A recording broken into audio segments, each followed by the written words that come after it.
Orang yang kau lihat wajah dia, hati kau terus mi'raj ke Tuhan. Ini dipanggil apa? Para arifina billah.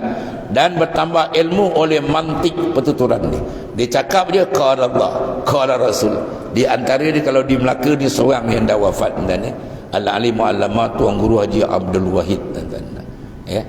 Orang panggil Bayi Wahid Tuan Guru Wahid. Itu antara orang dia. Ya. Saya sempat bertemu dan 3 orang macam ni. Yang besar lagi siapa? Syedi Abdul Rashid. Syedi Abdul Rashid ni wali besar dan alim 30 lebih ilmu. Dia kalau pijak tangga masjid tu je, orang dalam masjid dan jazbah. Dia bawa zikir ke masjid tanah. Dia masuk je masjid ni. Dia masuk je, orang dalam tum dan majbah. Allah, karun ni kuat. Atau kalau orang faham jazbah, dia faham nanti. Itu nur para awliya.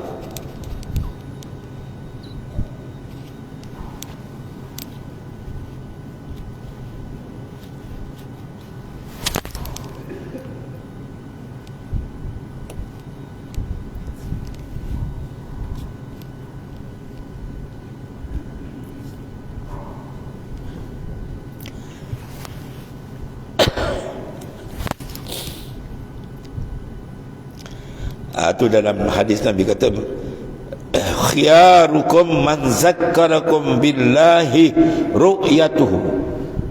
Orang terpilih tu kau tengok wajah dia tu hati kau karen dengan Tuhan. Wa zadakum fil ilmi.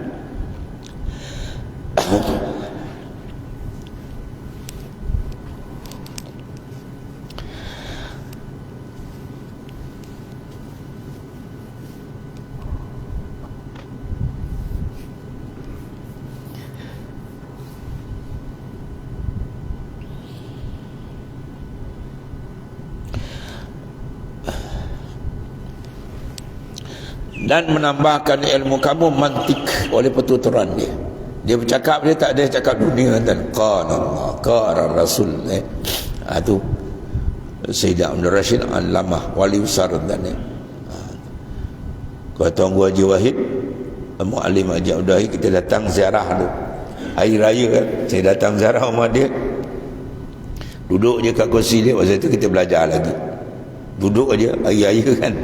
Dia buka kuih, makanlah dia tu. Lepas tu dia baca lah iradatukat tajrid ma'a iqamatillah iyaka bil asbab in minasyakhwatil khafiyah wa iradatukal asbab ma'a iqamatillah bil tajrid in khitatu minal himmatil aliyah.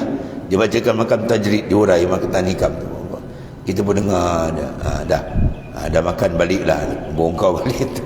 Wali-wali lain dia cakap dia cakap sikit 2-3 batang, dah makan ni, baliklah dia kata. Oh, kita nak duduk sembang tu, bongkau lagi. Aulia dia cara macam tu dan cara para wali.